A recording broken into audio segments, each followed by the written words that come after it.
Welcome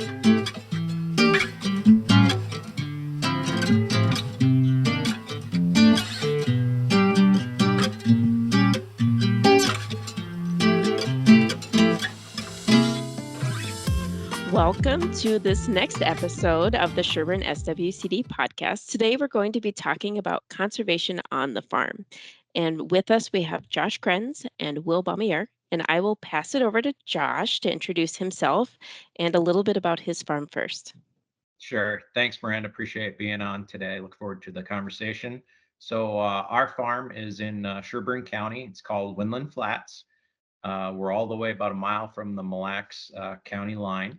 And so we farm about 100 acres of grass-fed beef. We focus on Highland cattle, American Highland cattle. And we also have Shetland sheep. Those are our main grazers on the farm. We also are a state certified NPIP hatchery, so we have chickens and some other things as well that help bring income in for the farm. So I farm with my wife Maria, and we got a couple little kids that help out as well. So do you generally sell off the farm, or do you participate in farmers markets or co-ops or anything like that? Yeah, no, that's a great question, Miranda. We've done it all at some point. Literally, we've done restaurants and farmers markets and grocery stores and co-ops and off the farm and websites. So today we're primarily focused on two main components. One is on-farm retail. So people order on our website and then they come to our farm by appointment and pick that up. We also do some deliveries, and then wholesale. And we have two main wholesale customers. One is City Center Market in Cambridge, which is a food co-op in Cambridge that's been around since the late 70s. And then the other one is over in Forest Lake. It's called Autumnwood Farms. So they do glass bottled milk, and they have a retail store as well. So we kind of, from that aspect, they're our eastern part of the Twin Cities. City Center is kind of our northern part, and we kind of take care of the western part. Awesome. How about you, Will? Well, thanks for having me. Great to be here with you and Josh both. Always a good day when we can spend time talking about agriculture. I grew up, I guess a little bit about myself. I grew up in southern Minnesota, Blue Earth County. Had a sled dog habit, and that's an expensive habit to have. And so I started to work on a farm in high school, and worked. We had corn, soybeans, finishing hogs, and I did that all the way through college. Then I started with NRCS, the Natural Resources Conservation Service. Still had the sled dog habit, so I chased that over to Michigan, where they get about 200 inches of snow a year, which was great. But I can tell you you can have too much of a good thing, and a long way from home. So after about 5 or 6 years over there, I took an opportunity to come back to NRCS Minnesota, and where I worked for quite a while. And then I kind of took a different path and worked for the transportation department for a little bit, doing construction survey design, staking, and permitting. And but I really missed working with farmers and private landowners. I missed getting out and walking the land with them and hearing about the diversity of things they had going on. And it's a really exciting time to be in conservation, and sitting on the sidelines and watching kind of the new information that's coming out, the increased interest in things like soil health and some of the carbon stuff. I said it's time to get back in the game. And so about a year ago, took an opportunity to team up with the Minnesota Department of Agriculture and the Egg Water Quality Program. So can you, before we start getting too much into acronyms, let's explain what MAWQCP is. Yeah, so we do love our acronyms, but the Minnesota Agricultural Water Quality Program, or certification program, I don't even get it right every time. It's a completely voluntary program run through the state of Minnesota. And kind of the aim is to recognize farmers and to help assist farmers, recognize farmers that are already doing a lot of really good things in terms of water quality. And we have a lot of those, and that's the story that doesn't get told. And then to encourage them to, kind of do a risk assessment, address those things, and so that they know that they're in compliance with all the water quality regulations. And so you've got a picture of the screen. This is kind of some of the things we work with for those who can't see the screen and are listening to us. Miranda's got a picture of no-till corn directly into a terminated stand of rye, which is a cover crop. So this producer planted a cover crop in the fall, and then this spring was able to plant directly into it. This is something they were doing already on their own. So we were just part of this is just telling the story. They're in a pretty sensitive groundwater area. So it's been working out really good for them and kind of assisting them. So we walk the farm with producers. We identify risks. We help them address those risks in exchange for that. Like, why would I do this kind of thing? They do get what we call certainty, which means for a period of 10 years, they are deemed in compliance with state rules and regulations in terms of water quality. It doesn't mean that you're getting out of anything, or that it just means that, hey, what resource professional has walked the farm with that person. They're following all the best management practices. They're doing everything they can, and they're in compliance. So it kind of puts things on their time frame. So I tell producers, I'm like, if we don't know what the future is going to bring, I certainly don't any more than anybody else, but this way you know exactly where you stand. And you can make a choice if you want to address those things identified, or you can wait. It kind of runs on your time frame. So, but it's good for 10 years. And then we do have some financial resources to help and some things like that. And then there's a marketing aspect. People like Josh on his farm can use our logo as part of their marketing.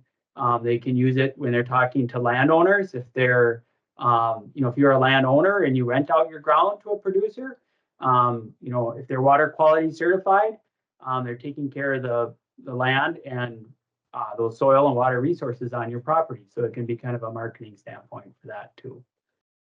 So. Yeah, and I'll let Josh echo that, but Josh went through the certification process, and not very often can a farm just march through that process and not have anything that they need to do to gain their certification.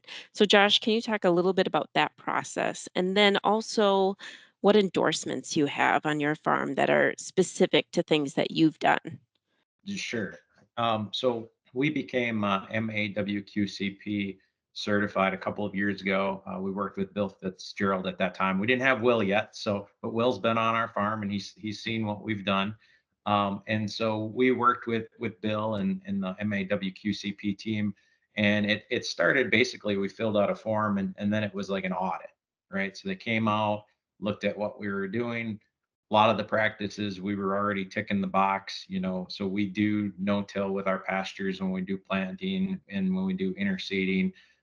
We've planted over 3,500 trees on the property since we've owned it in 2007.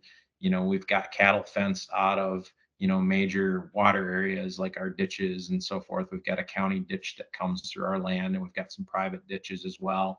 And so we're just doing a lot of the things that is already a component of the program. So that was the reason why we wanted to be involved with this, because we were already doing a lot of it. The second reason is we wanted to stay in front of it, right? So we wanted to have a kind of a third party, more or less review. You call it is a certification, but more of a review to come say, hey, this is what you're doing, but here's some areas that you could improve on as well. And we did identify some of those things.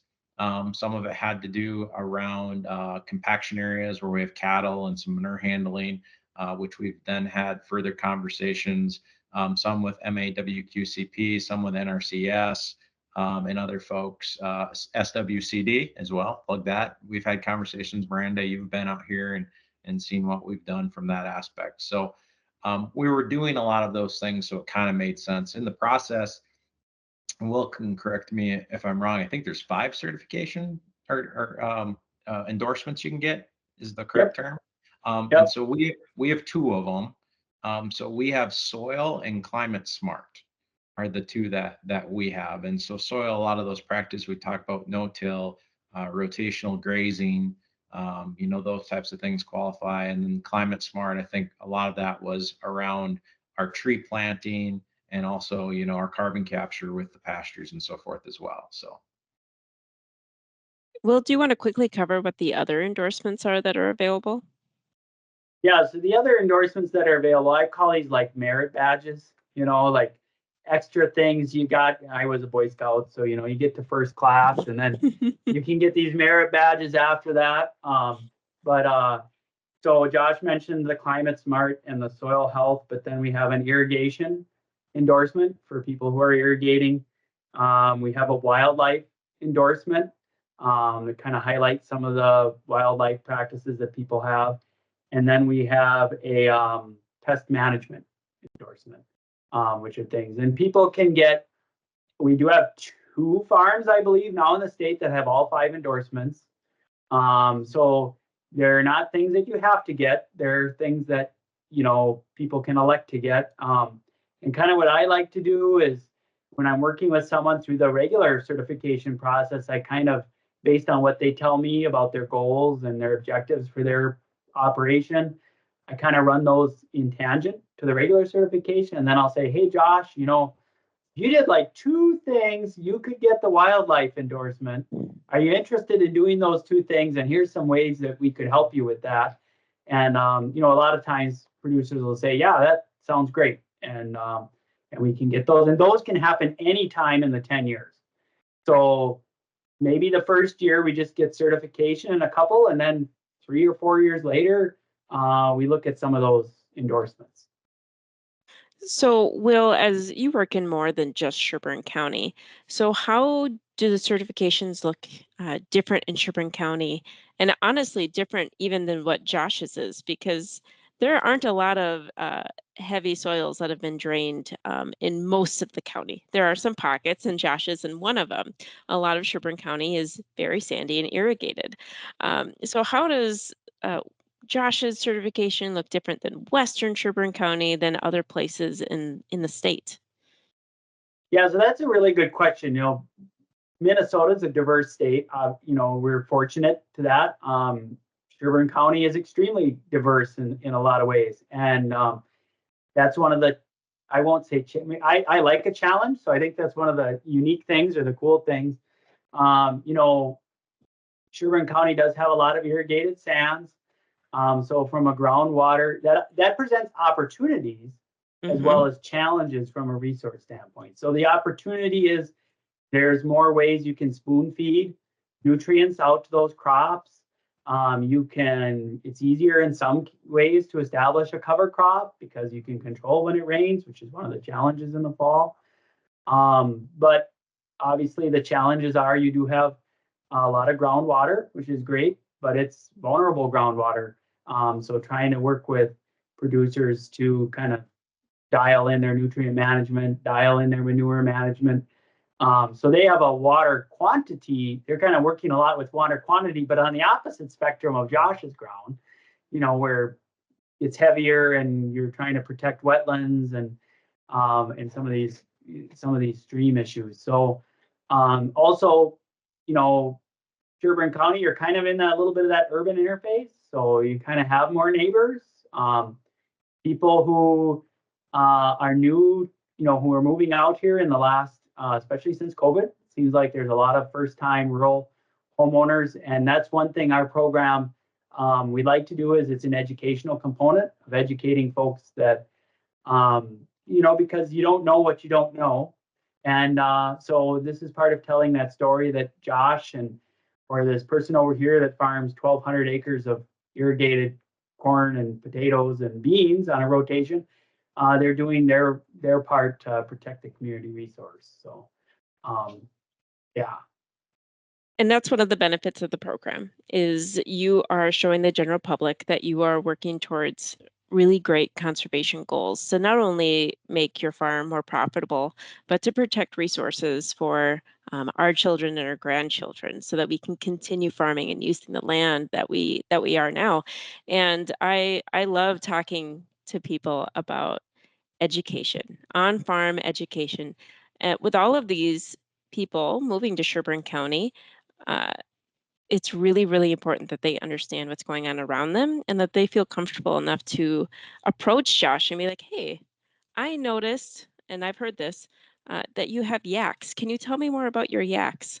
Um, Tell me, Josh, about how public education is really important. And you also have kids that are in 4-H? Yeah. Yeah.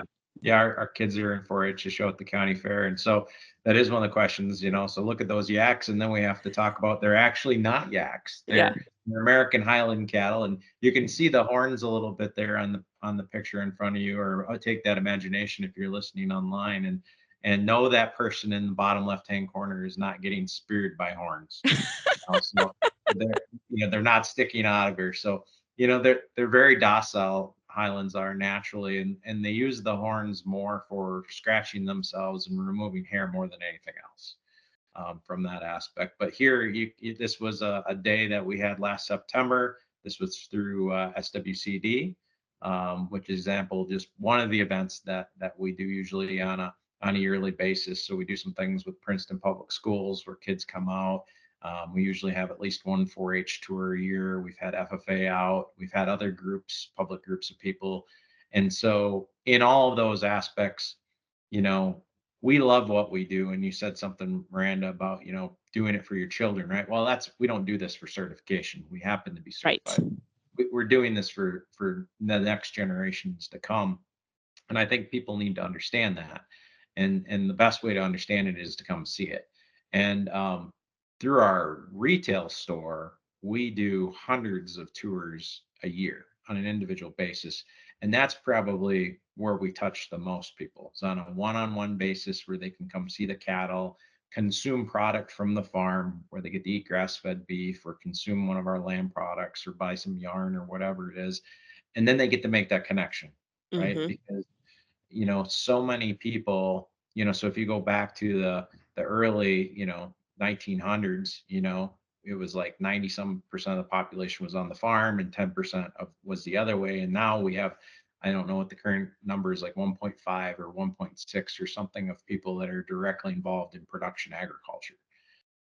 So for us, that means that there's 98% of people that need to understand what we're doing. Mm-hmm. And so these types of events become really important in allowing us to do that. And I think it's important to have a relationship with the community that you farm in, so that when someone drives by, they feel comfortable that they can reach out to you and ask you questions, and have a better understanding of how the land is being used and what you're doing personally to protect resources, and just being a good part of the community. And Will, I know that MAWQCP likes to do a lot with marketing. You obviously have put a lot of effort into just positive public interactions. So are there any standout kind of marketing that you've seen across the state that is funny or it's just eye-catching? Boy, I'm trying to think of, maybe not across the state, but I think as a film that comes to mind. I don't know if anyone's ever seen it, but I would recommend, if you can. It's a little hard to figure out how to watch, but Kiss the Ground, which kind of comes out of the soil health movement in kind of started in North Dakota, and it's kind of gone all over. And I won't say that because this is not a new concept. George Washington was talking about cover crops as the British Navy was invading and sitting out in the harbor in New York. He was writing his farm manager about what cover crops to plant. And John Adams loved compost. I mean, these are not new things, but we kind of lost track of them. But I think it's just it's just a super exciting time to communicate to the public and actually to farmers. Like, I think Josh is aware of this, but a lot of producers, and this is one of my favorite parts, is like, you guys are the solution. Like, to 90% of what is what we're worried about, both as a local community and on a county level, but also as a global community. The power that we have with the land to solve a lot of these issues, and we can do it profitably, because let's be honest, we're in it for the future, and we're in it for the environment and for the community, but we have to be profitable so that we can stay in it.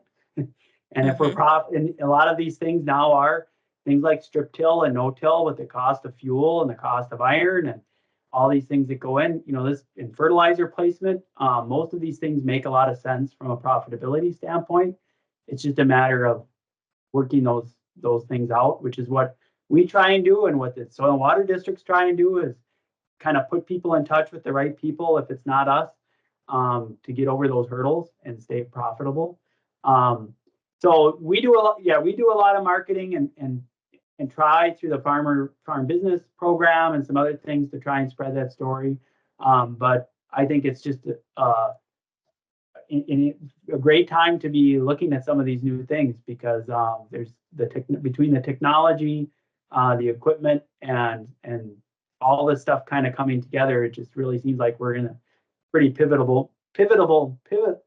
moment to make some big change. So, and I just say people are interested too, right? And so farmers are interested to what Will was talking about, because they're interested in profitability. Consumers are interested because they want to know where their food comes from. And there's a lot of crossover in things, like we talked about MAWQCP on a We Are Water episode, or, this last year, and that was all targeted towards just consumers, right? And most of the stories that were on there on We Are Water were about boat usage, and I'm canoeing and drink, like there's some agriculture on there, but the thing is, we're all in one ecosystem, right? And we cover a lot of land that happens to be able to sequester a lot of carbon, and we plant trees and we do all those things, and people want and need to understand that, and farmers on the other side of it do want to tell that story too. And I have found that historically that can be hard for an operation to do, to put themselves out there in the public eye, to be really loud about, the great things that they're doing. And I love to give people the opportunity to do that, because we need our communities to working together and talking about what's going on. And like I explained to an operator, I don't know, it must have been 2020, when everyone's sitting at home, like, I'm the person buying the food, and I can tell you what I look for. And I can tell you that sustainability is important to me. I mean, I work for an SWCD. I'm feeding 3 kids, so I also care about the price. And so as a consumer, you're really just looking at labels, right? But it's good to understand that there's a farm behind that label that's growing and producing all of these products for us. And so, yeah, I will talk about it day in and day out, the importance of education and getting the general public out on the farm, and just asking questions. But one thing that we didn't touch on, so I think, Will, you mentioned this, the $5,000 kind of the grants that an operator can apply for if they are certified, because we talked about the certainty and we talked about marketing, but it does open you up to some other funding opportunities as well. The 5,000, and then also specific EQIP funds. Yeah, so we have the most popular program we have a $5,000 grant that anyone who has a signed application. So even if you're not certified yet, but maybe you're working towards certification and you need to, you're going to tweak some things and add some conservation practices. People like it because it is capped at $5,000, 75% of 5,000. But we have about well, don't quote me on this, but it varies, because I'm going to tell you 3 weeks, but 3 to 4 week approval time frame. There's not a ranking process, so it's like Josh has got a great grazing practice that's going to have a benefit for water quality, and it's going to cost $3,500. We can get him funded and get some conservation on the ground very quickly. And it is additive, so we can sometimes couple it with a soil and water district program or something like that. to make it a project more feasible for the producer. But yeah, we also have federal, access to federal funds through, in the past, the Resource Conservation Partnership Program. Trying to work on my acronyms here. An Environmental Quality Incentives Program, which are all Farm Bill programs. Of course, the Farm Bill is up for renewal right now, so things might change a little bit, but so that can give producers a little bit of edge in the priority to get those things funded. And then I'll touch on a few other kind of new things. Josh mentioned the Climate Smart endorsement. We do have right now, and I don't know how long it'll stick around, but right now we do have $1,000 kind of incentive for producers who earn that. And then we have a soil health equipment program, soil health grant equipment program, which is very competitive and very popular, but we will be getting some extra money in that program, kind of focused on the Southeast, but that'll open up opportunities statewide. And that pays for up to half the cost of any piece of equipment, soil health equipment. So no-till drills, strip till, basically if it can have a soil health benefit, it's probably eligible. And retrofitting of equipment is eligible. And that's been very popular. That one you do not, as of the last time we did it, you got extra points for being certified or working towards certification. You don't need to be certified. And then the last program is the Farm Business Scholarship Program, which is actually very popular for people who are working on a farm business through a farm business program. We can help sponsor them through that process. So. And is that part of the Central Lakes College network? Yep. Mm-hmm. Yep.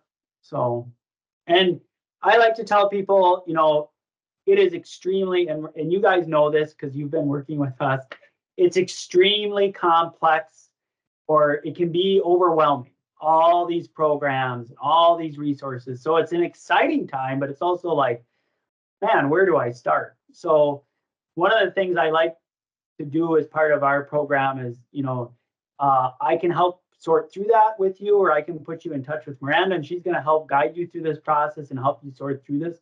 So kind of like that conservation coach to help, figure that out. And for every producer, that's different. Some people already kind of have an idea what they want to do. They have a program in mind. And some people, have never worked with any kind of program before. And some of them don't. They just want technical help. Can you help me figure out my nitrogen rate so I can save money? And that is probably the most rewarding part of my job, is when I pull out of the driveway and the producer's elated because we cut their fertilizer bill by 20%. They saw the benefit because we did a try, we tried some things out, and the water quality benefited, the community benefited, and that's a lasting result that just took somebody to sit down and just talk it out on the kitchen table. So, but that's the other benefit of having the soil and water districts or us involved, is just kind of sort through that stuff. Yeah, I would agree, Will. The amount of programs out there for the average person is very overwhelming. And if you have someone like Will that can come out on the farm and give you some direction, or, Will sent me an email, this last year, and was like, I have an operator that needs to do egg waste upgrades, and they might want to be doing cover crops. Can you help kind of direct where they might be able to get some funding that would help them become more profitable on the farm, but also protecting resources? So, and for me, it's like a puzzle. And with Will and I both being former NRCS employees, we've been around and we've seen a lot of programs. So it is a part of the job that I do there. I like to help people kind of figure out how they can do things. And as Will said, it's not always financial. Even if you know a person that's done this practice and you can connect them with other operators, I love to do that as well. And that's one of the great things about, how is Sherburne County unique, or how is it special? One of the things that producers who are in that county are very fortunate. Not every county has a Miranda or somebody who I can send them to. And so that is one of the great parts about Sherburne County, is you have a local resource of someone there to help. And not everybody has that.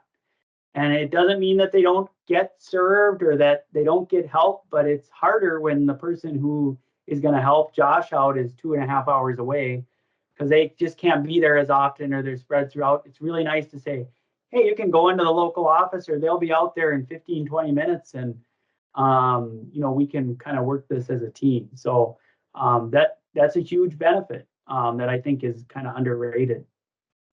That's very kind, Will. There are SWCDs in almost every county, and it's really such a great network of people, and we do talk to each other and we learn from each other.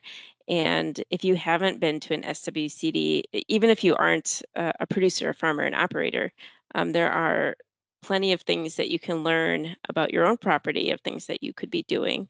So just in general, we made a joke about this in the last episode of this podcast, is we're from the government and we're here to help, but we really are here to help. I would say SWCDs, we love helping people, and we don't have to get tangled up in everything else. We can just do farm visits or do tree visits or whatever it is. But Josh, you've had, like you said, I've been out there, NRCS has been out there, Will's been out there.